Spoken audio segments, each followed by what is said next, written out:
Smart সিটিতে unsmart প্রশাসন। আগরতলা শহরের প্রধান বাণিজ্যিক এলাকার পুরনো মোটর স্ট্যান্ডে কোনো সুলভ নেই। চরম দুর্ভোগের শিকার এলাকার ব্যবসায়ী থেকে শুরু করে পথচারীরা। অতিষ্ঠ হয়ে রাস্তার পাশে ড্রেনে উন্মুক্তভাবে মূত্রত্যাগ করছে পথচারী থেকে শুরু করে ব্যবসায়ীরা। এই অভিযোগটি উঠেছে রবিবার এলাকার ব্যবসায়ীদের কাছ থেকে। এক টমটম চালকের বক্তব্য, রাস্তার পাশে উন্মুক্তভাবে মূত্র ত্যাগ করার কারণে যাত্রীরা টমটমে উঠতে চাইছে না। স্মার্ট সিটির কাজ ধরার আগে এলাকায় একটি সুলভ ছিল। যাত্রীরা, পথচারী ও ব্যবসায়ীরা সকলে সুলভে গিয়ে মলমূত্র ত্যাগ করত। তারপর শৌচালয়টি ভেঙে ফেলার পর গত কয়েক বছর ধরে এভাবেই দুর্ভোগের শিকার করছে সকলে। চরম ক্ষোভে ফুঁসছে এলাকার মানুষ। তবে সবচেয়ে বেশি সমস্যায় পড়ছে মহিলারা। গাড়ি থেকে নেমে তারা এই সমস্যায় পড়ে নাজেহাল হয়ে বাড়ি ফিরছে। গাড়ি চালক এবং ব্যবসায়ীদের দাবি, সুলভ অবিলম্বে দরকার।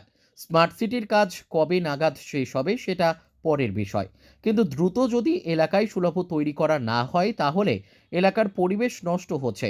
ব্যবসায়ীদের অভিমত, বাড়িঘরের ক্ষেত্রে শৌচালয় ভাঙার আগে বিকল্প একটি শৌচালয় নির্মাণ করা হয়। প্রশাসনেরও সেই ব্যবস্থা করা অত্যন্ত প্রয়োজন ছিল। এখন দেখার বিষয় প্রশাসন কি ব্যবস্থা নেয়। এটা অবস্থা কি কেন আমরা এই গাড়ি পার্কিং করে টমটম এখান থেকে রাধানগর জিবি গাড়ি চালাই। আর দ্বিতীয় কথা, এই জায়গাটা আগে একদম ডাস্টবিন আসলো, এটা অ্যাকচুয়ালি আগে সুলভ আসলো আর কি। আচ্ছা, এটাতে আমরা অনেক চেষ্টা করছি, এনসি গাড়িটা মাড়ি মুড়ি কাপড় মতো আইনা ফালাই এসেরা বরট মত করে আমরা যাতে 5-7টা গাড়ি রাখতাম পারি। ওই যখন এইটা বাউন্ডারি দিয়ে লাগছে তখন তো আমরা রাখার কোনো জায়গা নাই। তো যা রাখার জন্য আমরা 5-7টা গাড়ি রাখার জন্য আমরা পরিচালনা করে খাবার আমরা দিয়েছিলাম।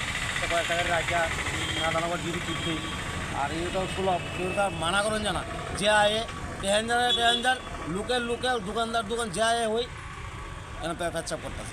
এই হাল আমরাও গাড়ি চালাই তখন সময় টেহেঞ্জারও দুর্গন্ধ সামনে লই আন গাড়িটা কী করুম। অত্র এরিয়ার দোকানদার, রিক্সা চালক, অটো চালক এবং যাত্রীরা ভীষণভাবে অসুবিধা হচ্ছে। এই বিশেষ করে এই মোটর স্ট্যান্ড, এই পুরনো মোটর স্ট্যান্ড চত্বরে একটা লেট্রিন নেই, বাথরুম করার মতো কোনো পরিস্থিতি নেই, জলের কোনো বন্দোবস্ত নেই। খুবই দুঃখজনক। বিশেষ করে মহিলাদের ক্ষেত্রে, মহিলারা তো ভীষণ সমস্যা পড়ে। Bureau report, news daily Bharat.